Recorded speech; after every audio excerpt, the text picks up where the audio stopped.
Salam Kamir, kekaguman ilahi mengarah pada iman dan rahmat. Saudara-saudari yang terkasih, saya mempunyai kacang.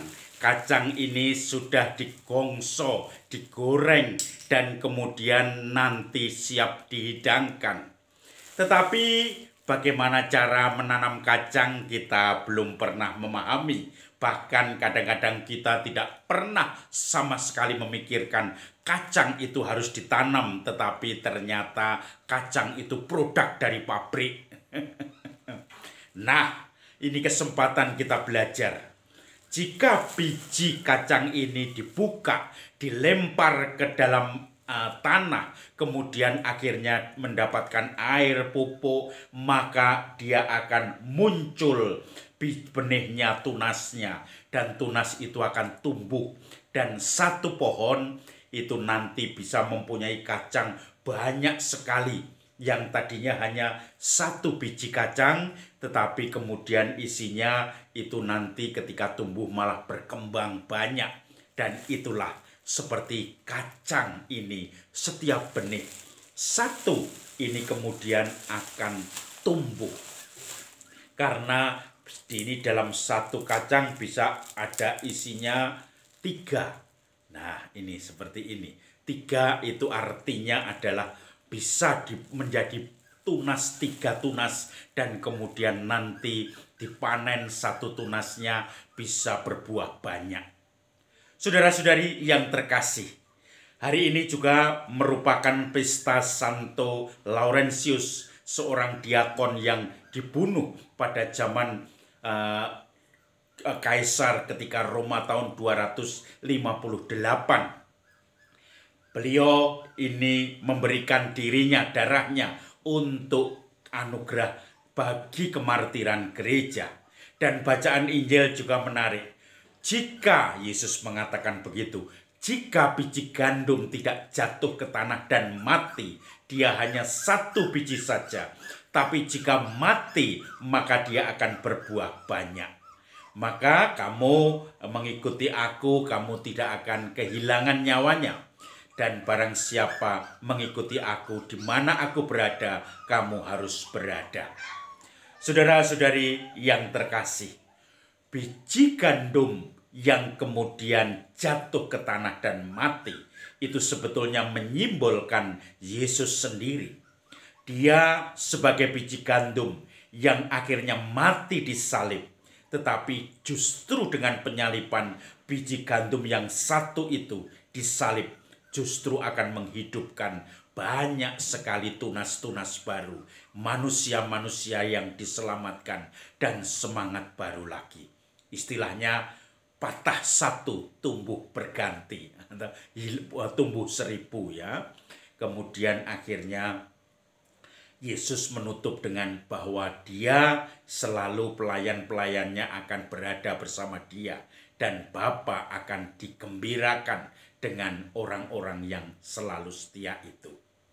Saudara-saudari yang terkasih, saya mempunyai pengalaman ada satu keluarga yang bagi saya anak yang paling sulung itu menjadi inspirasi. Karena apa? Karena dia merasa satu keluarga tidak mampu itu tidak mungkin anak-anaknya sekolah semua sampai kuliah. Paling hanya lulus SLTA, pendidikan dasar. Kemudian anak yang sulung mengatakan biarlah yang kuliah adik-adik saja. Adik paling enggak 1 atau 2. Karena di situ saya tidak perlu sekolah.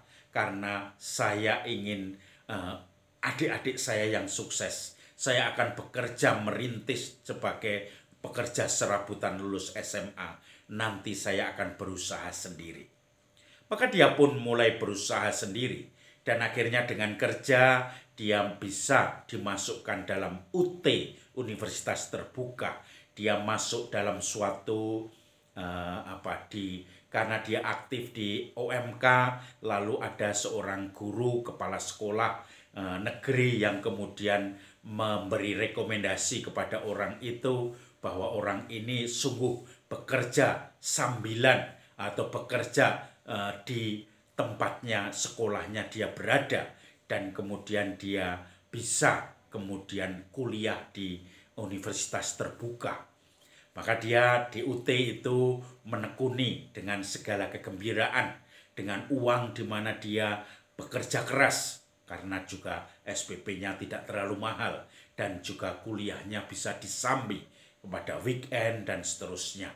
Kemudian dia akhirnya lulus, dan setelah lulus dia pun ternyata bisa diangkat sebagai PNS tanpa harus memberikan fee atau sogokan atau bayar istilahnya. Dan dia murni pada waktu itu diangkat menjadi PNS dengan ijazah UT itu.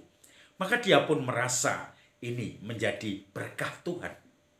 Dan adik-adiknya tentu saja kemudian bisa kuliah, bisa melanjutkan studinya sebagai bekal hidup dan ternyata juga bisa bekerja dengan mapan.